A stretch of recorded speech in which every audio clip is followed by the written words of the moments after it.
Hello everyone. आज है 22 फरवरी और आज इस वीडियो में हम बात करने जा रहे हैं यस बैंक के बारे में। देखिए, यस बैंक में जिस तरीके से गिरावट देखने को मिली है वो हालांकि एक्सपेक्टेड भी थी, क्योंकि जिस तरीके से इनके नतीजे अच्छे तो आए थे लेकिन एनपीए जो बढ़ रहा था वो कहीं ना कहीं एक चिंता का विषय इनके लिए जरूर था। और बहुत सारी जो रेटिंग एजेंसीज है, बहुत सारे जो दिग्गज ब्रोकरेज हाउसेस है, उन्होंने इनके टारगेट प्राइस को काफी हद तक कट डाउन भी कर दिया था। 3-4 रुपए का भी टारगेट प्राइस देखने को मिल चुका था हमें।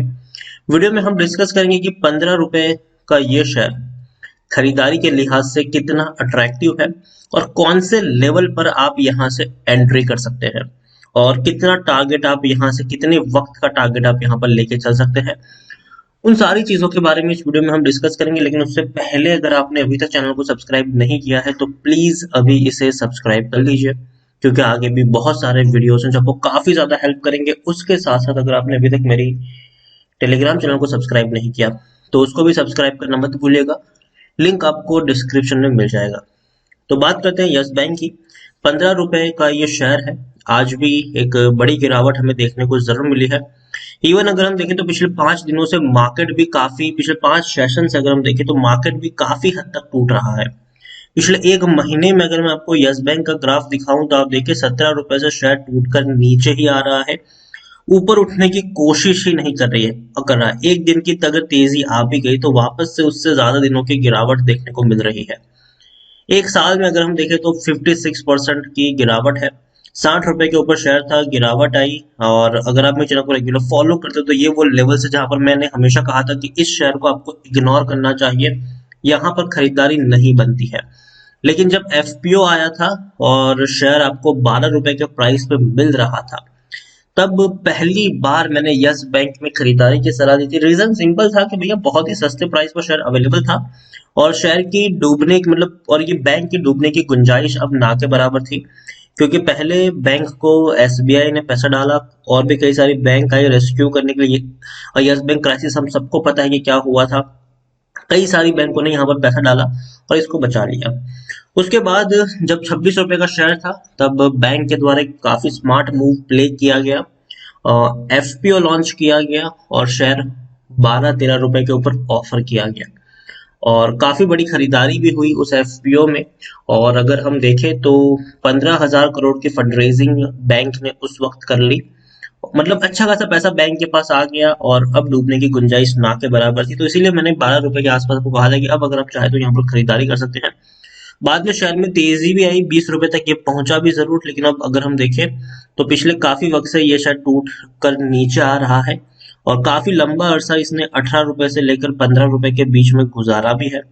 और जो बड़े बड़े ब्रोकरेज हाउस के टारगेट प्राइस है वो भी कहीं ना कहीं चौंकाने वाले हैं, डराने वाले हैं। जिसमें से अगर हम आनंद राठी की बात करें तो उनकी बेचने की रेटिंग है और 14 रुपए का टारगेट प्राइस उनके द्वारा यस बैंक में दिया गया है। एम की ग्लोबल की बात करें तो उनकी भी बेचने की रेटिंग है और 11 रुपए का टारगेट प्राइस यस बैंक में उनका भी दिया गया है। उसके अलावा गोल्डमैन सैक्स से लेकर और भी कई सारी क्रेडिट सॉरी ब्रोकरेज फर्म्स है जिनके टारगेट प्राइस 4 रुपए से लेकर 6 रुपए तक के भी देखने को मिल रहे हैं, जिसके बारे में ऑलरेडी मैंने आपको पिछले वीडियोस में डिस्कस करके बताया भी था कि कौन कौन सी ब्रोकरेज हाउस और कितना कितना टारगेट प्राइस है, वो मैंने आपको पिछले वीडियोस में बताया भी था। तो यहाँ पर अब हम बात करेंगे कि और कितना नीचे ये शेयर टूट सकता है, कौन सा लेवल खरीदारी के लिहाज से सही होगा, उसके बारे में हम डिस्कस करें। उससे पहले आप देखिए लार्ज कैप शेयर है ये, 41,000 करोड़ से भी ज्यादा का इसका मार्केट कैप है, 7.5 करोड़ से भी ज्यादा का इसका वॉल्यूम ट्रेड देखने को मिल रहा है। शेयर होल्डिंग की अगर हम बात करें तो अभी भी इनकी दिसंबर क्वार्टर की होल्डिंग सामने नहीं आई है और कहीं पर भी वो दिसंबर क्वार्टर की होल्डिंग देखने को नहीं मिल रही है। हालांकि मैं वेट कर रहा हूँ कि कब इनकी दिसंबर क्वार्टर की होल्डिंग आए और पता चले कि भैया आखिर एफआईज, म्यूचुअल फंड और इंश्योरेंस कंपनी ने किस तरीके से यहाँ पर प्ले किया है। लेकिन अभी भी उनकी कोई होल्डिंग अभी तक सामने नहीं आई है। जैसे ही उनकी कोई भी होल्डिंग सामने आएगी, मतलब अपडेटेड होल्डिंग आएगी एफआईज, म्यूचुअल फंड और इंश्योरेंस कंपनी की, डेफिनेटली मैं वीडियो बनाकर आपको अपडेट भी कर दूंगा। तो चैनल को सब्सक्राइब करना मत भूलिएगा और बेल आइकन को भी प्रेस जरूर कर लीजिएगा। यहाँ पर अब तक अगर मैं हम सितंबर की बात करें तो एफआईज के पास 11.16% की होल्डिंग है, 0.37% की होल्डिंग म्यूचुअल फंड और 6.54% की होल्डिंग इंश्योरेंस कंपनी ओन करती है। उसके अलावा अगर आप यहाँ पर देखें तो टेक्निकल रेटिंग अभी अच्छी नहीं है, गिरावट के संकेत है, क्योंकि अगर हम यहाँ पर एक और चीज देखने जाए तो जिस तरीके से काफी सारे ब्रोकरेज फर्म्स की रेटिंग आ रही है, कहीं ना कहीं एक पैनिक यहाँ पर जरूर फैला हुआ है और लोग खरीदने से थोड़ा सा कतरा भी रहे हैं यस बैंक में। और एनपीए भी जो है, जैसे कि मैंने आपको कहा था कि मार्च क्वार्टर और जून क्वार्टर तक आपको इनका प्रेशर देखने को मिल सकता है, लेकिन उसके बाद याद रखिएगा एक अच्छी तेजी की शुरुआत होगी। According to Moneycontrol user 86% लोग खरीदने की सलाह दे रहे हैं, 2% लोग होल्ड करने की बात की, मतलब 88% लोगों का अभी भी यहाँ पर पॉजिटिव व्यू है, जबकि सिर्फ 12% लोग ही है जो आपको यहाँ पर बेचकर निकलने की सलाह दे रहे हैं। नतीजे अगर हम देखें तो रेवेन्यू की बात करेंगे तो रेवेन्यू इंटैक्ट है, तकरीबन 5,300 करोड़ के आसपास के रेवेन्यूज देखने को मिले हैं पिछले 5 क्वार्टर में, जिसमें दिसंबर भी शामिल है। लेकिन जो प्रॉफिट हुआ है उसकी मैं बात करूं तो प्रॉफिट एक तरीके से देखने में अच्छा लग रहा है, 150 करोड़, क्योंकि अगर हम देखें तो पिछले क्वार्टर में 130 करोड़ था और पिछले साल तो 18,500 करोड़ का नुकसान हुआ था इनको। तो एक लिहाज से पिछले क्वार्टर से भी कंपेयर करेंगे या फिर पिछले साल से कंपेयर करेंगे तो अच्छे हैं। लेकिन दिक्कत यहाँ पर यही है कि जो एनपीए है वो बहुत ही ज्यादा है, स्ट्रेस लोन बुक जो है, स्ट्रेस लोन बुक वो इनकी काफी ज्यादा है, और यही एक बड़ा रीजन है कि शेयर इतना टूट रहा है और बड़े ब्रोकरेज हाउसेस जो है वो यहाँ पर नेगेटिव राइटिंग भी दे रहे हैं। और मैंने आपको पहले भी कहा था कि मार्च क्वार्टर में शायद इनके नतीजे के ऊपर इस स्ट्रेस बुक का असर देखने को मिल सकता है, शायद उतने अच्छे रिजल्ट्स आप एक्सपेक्ट नहीं कर सकते हैं अगले क्वार्टर में। लेकिन जून और सितंबर और दिसंबर में शायद ये जो स्ट्रेस बुक है, लोन बुक है, शायद वो एक हिस्ट्री बन के रह सकती है, क्योंकि बैंक्स के द्वारा जो हाल फिलहाल में डिसीजन लिए जा रहे हैं वो बेटर है। जैसे कि बैंक ने सबसे पहले फैसला यही किया कि भैया हम बड़े बड़े बिजनेस लोन तो अब नहीं बांटेंगे, अब हम छोटे एमएसएमई को लोन बांटेंगे, जिसकी रिकवरी भी आसान होगी और पैसा भी हमको वापस मिल जाएगा। तो एक अच्छी चीज है, ये एक अच्छा इनिशिएटिव है बैंक के द्वारा।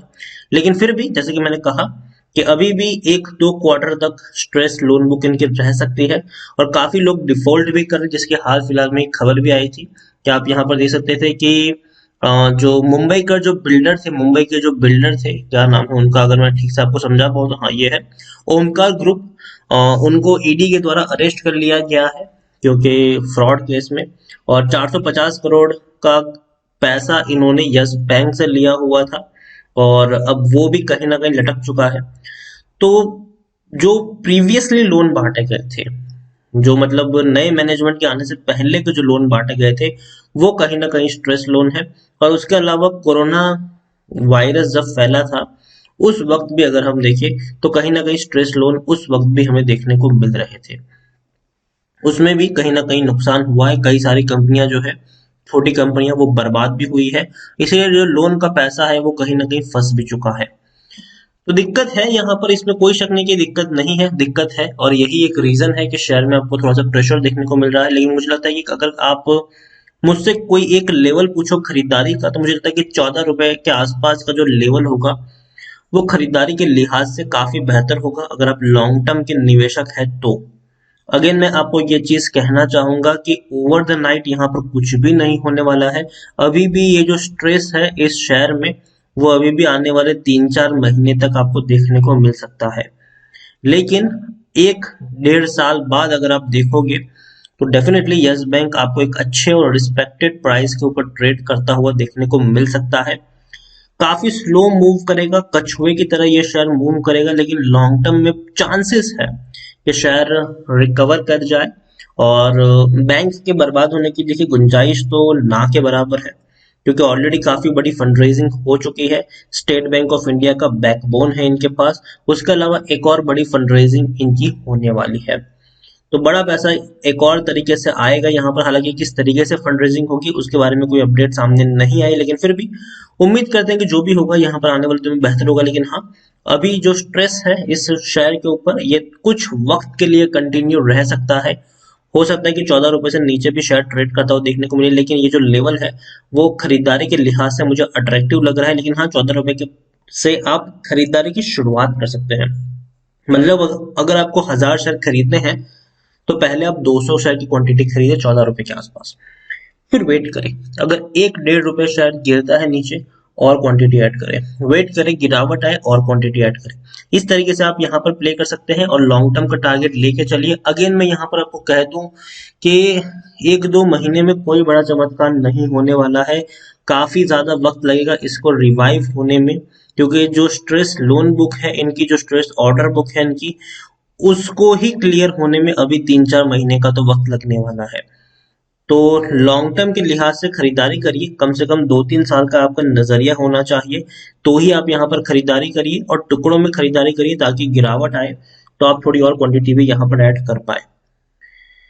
तो वीडियो को यहीं पे एंड करूंगा। अगर आपको पसंद आया हो तो प्लीज लाइक करें, शेयर करें। चैनल पर अगर आप पहली बार आए हैं तो प्लीज सब्सक्राइब करें। और यस बैंक के बारे में आप क्या सोचते हैं वो भी आप मुझे कमेंट में लिखकर बता सकते हैं। Thank you.